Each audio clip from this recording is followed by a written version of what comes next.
किसान साथियों, आज हम जानेंगे गेहूं के दाने खाली रहने के 3 प्रमुख कारण और इनके समाधान। हम कैसे गेहूं के सभी दाने भर सकते हैं, हम कैसे दाने की संख्या भी बढ़ा सकते हैं। क्योंकि अगर आप शुरुआती समय में कुछ ध्यान देते हैं तो गेहूं के बालियों में दाने की संख्या भी आप बढ़ा सकते हैं। तो सबसे पहले जानेंगे बालियों में दाने खाली रहने के 3 प्रमुख कारण कौन से हैं। तो चलिए ज़्यादा समय नहीं लेते हैं, वीडियो स्टार्ट करते हैं। सबसे बड़ा और सबसे मुख्य कारण हो सकता है पोटास तत्व की कमी। किसान साथियों, अक्सर आपने देखा होगा हम बुआई के समय डीएपी डालते हैं, यूरिया डालते हैं या फिर एसएसपी वाली खादों का इस्तेमाल करते हैं, लेकिन हम पोटास का इस्तेमाल नहीं करते हैं। पोटास का इस्तेमाल ना करने से, पोटास की कमी होने से दाने खाली रहने वाली समस्या सबसे ज़्यादा हो सकती है। इसके साथ साथ बालियाँ छोटी रहने की समस्या, उपज उत्पादन कम होने की समस्या भी पोटास की कमी से हो सकती है। तो बुआई के समय ही आपको पोटास का इस्तेमाल करना होता है। बुआई के समय 25 से 30 किलो पोटास आपको अपने गेहूं में इस्तेमाल करना होता है, जिससे पोटेशियम तत्व की पूर्ति हो जाती है। मान लीजिए बुआई के समय न डाल पाए हों तो पहली सिंचाई पर भी आप पोटास डाल सकते हैं। अब मान लीजिए अभी तक आपकी बालियाँ निकलने वाली है लेकिन आपने पोटास नहीं डाला है, तो ऐसी दशा में आप जो आता है एनपीके कुछ आते हैं 0050, इसका भी आप बालियाँ निकलने से पहले इस्तेमाल करते हैं। तो उतना ज़्यादा तो नहीं कि हाँ आपने जो शुरुआती समय में डाला वो आपको फ़ायदा मिल जाएगा, लेकिन हाँ कुछ फ़ायदा आपको मिल सकता है। तो इस अवस्था में भी आप बालियाँ निकलने से पहले 0050 1 से 1.5 किलो और बालियाँ निकलने के बाद भी आप 0050 1 से 1.5 किलो डालते हैं तो आपको थोड़ा बहुत लाभ मिल जाएगा। दूसरा सबसे बड़ा कारण होता है दाने खाली रहने का, पानी की कमी। अब नमी की कमी होने से भी कई बार, अब जिस भी अवस्था में, ऐसा नहीं कि यहाँ केवल बालियों में दाने खाली रह जाते हैं, नमी की कमी जिस भी अवस्था में हो जाएगी, यानी पानी की कमी जिस भी अवस्था में पौधे में हो जाएगी, उस अवस्था में ही नुकसान होगा।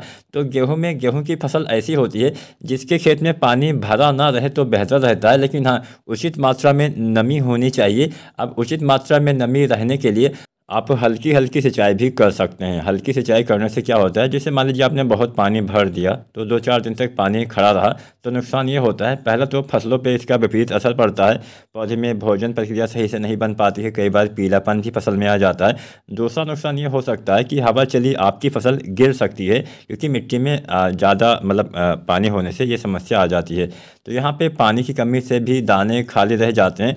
तीसरा और सबसे बड़ा कारण परागण सही से ना होना होता है।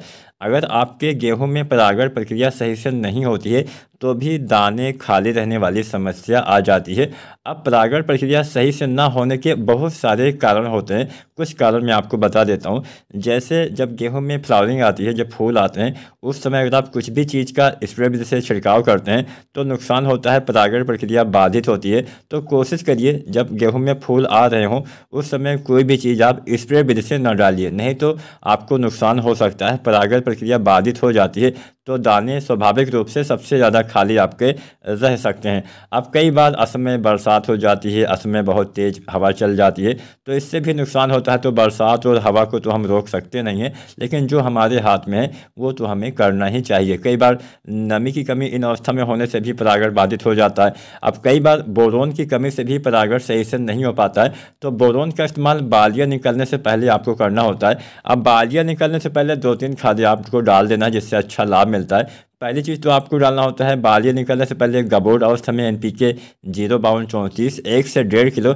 यह एनपीके डालेंगे तो बालियों का विकास, बालियों का निर्माण अच्छे से हो पाएगा। अब इस एनपीके खाद के साथ आपको दूसरा चीज़ बोरोन का इस्तेमाल करना है। बोरोन से पर परागण सही से होता है, बोरोन से पराग नली का निर्माण सही से होता है। तो जो बोरोन आता है 20% वाला, लगभग 100 से 125 ग्राम मात्रा प्रति एकड़ के हिसाब से बालियाँ निकलने से पहले जब आप 05234 डालते हैं तो अलग अलग घोल बनाइए दोनों का और आपको स्प्रे कर देना है। इसके साथ एक तीसरा चीज़, अगर आपका थोड़ा सा बजट है तो आप डालिए जिंक, जो आती है 12% वाली। 12% वाली जो चिलेटेड जिंक आती है, इस समय डालने से बहुत ही फ़ायदा मिलने वाला है। पौधे में भोजन बहुत ही अच्छे से बनता है। जब फसल में भोजन अच्छे से बनता है तो पौधे में बालियों का निर्माण, बालियों का विकास सही से होगा। अब जब पौधे में स्वस्थ बालियाँ आएंगी तो स्वाभाविक रूप से दाने का भराव भी सही से हो पाएगा। तो ये खादें आपको बालियाँ निकालने से पहले अलग अलग घोल बना के, जो 12% वाला जिंक आता है 120 ग्राम लेना है, और तीनों का यानी बोरोन अलग घोलना है, जिंक अलग घोलना है।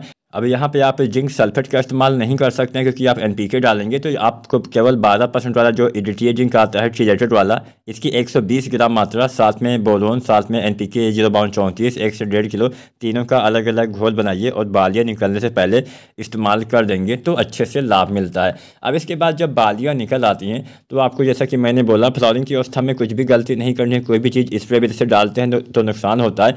इसके साथ साथ जब बालियाँ बाहर निकल आती हैं तो दाना भरते समय अगर आप 0050 का इस्तेमाल कर देते हैं 1 से 1.5 किलो, तो इसके इस्तेमाल से सभी दाने का भराव और अच्छे से हो पाता है। यह काम करता है, आपके पौधे में जितना भी भोजन अभी तक बना हुआ होता है वो सीधा सीधा आपकी बालियों तक भेजने का काम करता है, जिससे बालियों का भराव, दाने का भराव अच्छे से होता है। जब दाने का भराव अच्छे से होता है तो आपके दाने भी स्वस्थ आते हैं, हेल्दी आते हैं, मोटे आते हैं और दाने में चमक भी बनी रहती है। तो ये इसकी भी आपको 1 से 1.5 किलो मात्रा बालियाँ निकलने के बाद दाना भरते समय प्रयोग करना होता है। वीडियो अच्छी लगी हो तो लाइक शेयर करें, चैनल को सब्सक्राइब